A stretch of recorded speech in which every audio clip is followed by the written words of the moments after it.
SSC পরীক্ষা চলছে, 1.5 ঘন্টা দেরি করে এই মেয়েটি হলে উপস্থিত হয়েছে। হলে যাওয়ার পরে তাকে হল থেকে বের করে দেওয়া হয়েছে, তাকে পরীক্ষা দিতে দেওয়া হয়নি। সে কাঁদতে কাঁদতে পরীক্ষার হল থেকে বের হয়ে এসেছে এবং অনবরত কেঁদেই যাচ্ছিল। ওখানে অনেক গণমাধ্যম কর্মী, অনেক সাংবাদিকরা এবং অনেক টিচাররা উপস্থিত ছিলেন। তারা অনেক কিছুই বললেন, অনেক সান্ত্বনা দিলেন, কিন্তু তারা একটিবারও জিজ্ঞেস করলেন না যে কেন সে দেরি করে এসেছে, কি কারণে তার 1.5 ঘন্টা লেট হয়েছে।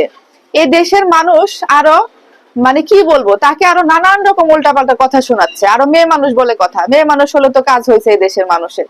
তাকে নানান ভাবে নানান কিছু বলে অপমানিত করছে, বলছে যে হ্যাঁ কি করছে রাস্তায়, না হলে 1.5 ঘন্টা দেরি করে কেউ আসে, নিশ্চয় রাস্তায় বয়ফ্রেন্ডের সাথে কথা বলছে, নিশ্চয় রাস্তায় বয়ফ্রেন্ডের সাথে দেখা করছে, নিশ্চয় ডেটে গেছে, নিশ্চয় টিকটকার, টিকটক করতে ভাইরাল হতে গেছে ওখানে। মানে নানান রকম কথা, নানান রকম আঘাত করা কথা এই মেয়েটাকে বলে যাচ্ছে। মানে পাবলিক কমেন্ট দেখলে কি বলবো, মাথা ধরে যায়।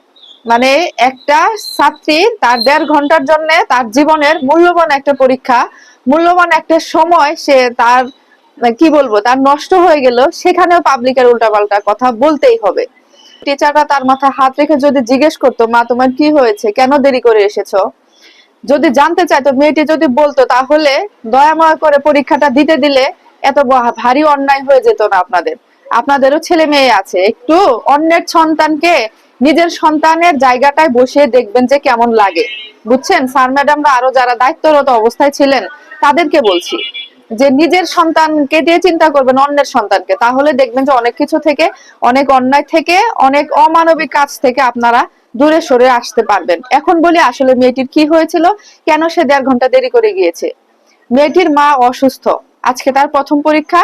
যখন সে রেডি হয়েছে, যখন সে আসবে, তখনই মেয়েটির মা করে, তখন মেয়েটি দেরি করে। স্বাভাবিক, মা যখন অসুস্থ হবে, মার যখন অবস্থা এরকম হবে, তখন কি সে পরীক্ষা দিতে আসতে পারবে? আসতে পারবে না।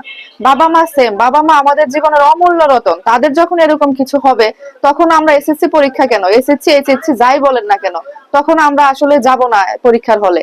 ঠিক এই কারণে মেয়েটির দেরি হয়েছে। আর সারা বাংলাদেশের মানুষ এখন নানান রকম উল্টাপাল্টা কথা বলছে। সবাই না, দেখা গেছে যে 20% মানুষ এরকম বলছে, আবার 80% মানুষ মেয়েটির প্রতি দরদ দেখাচ্ছে, ভালোবাসা দেখাচ্ছে এবং মেয়েটির কষ্টে কষ্ট পাচ্ছে। সেম আমিও, আমি যখন ভিডিওটি দেখলাম, আমি শুধু বারবার বলছিলাম যে কেন দেরি করে গেল, কেউ কেন এটা জিজ্ঞেস করছেন। আর মেয়েটি তখন পর্যন্ত অনবরত কেঁদেই যাচ্ছিল, আর বারবার মুখ ঢাকতেছিল আর বলতেছিল যে ক্যামেরা সরান, ক্যামেরা সরান, এরকম বলতেছিল। সত্যি ঘটনাটি খুবই খারাপ লেগেছে।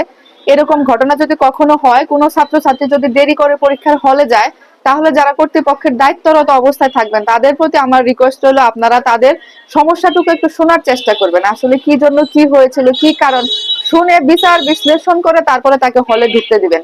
আর তারা যদি দেরি করে যায়, আপনাদের কাছে তো পরের সময়গুলো আপনাদের কাছ থেকে চেয়ে নেয়নি।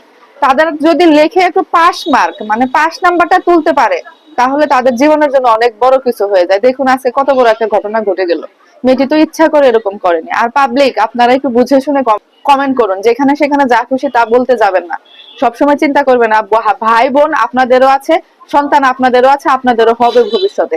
সবাইকে মায়ার দৃষ্টিতে দেখুন, ভালোবাসার দৃষ্টিতে দেখুন। নোংরা চিন্তা ভাবনা, নোংরা মেন্টালিটি বন্ধ করুন। ধন্যবাদ সবাইকে।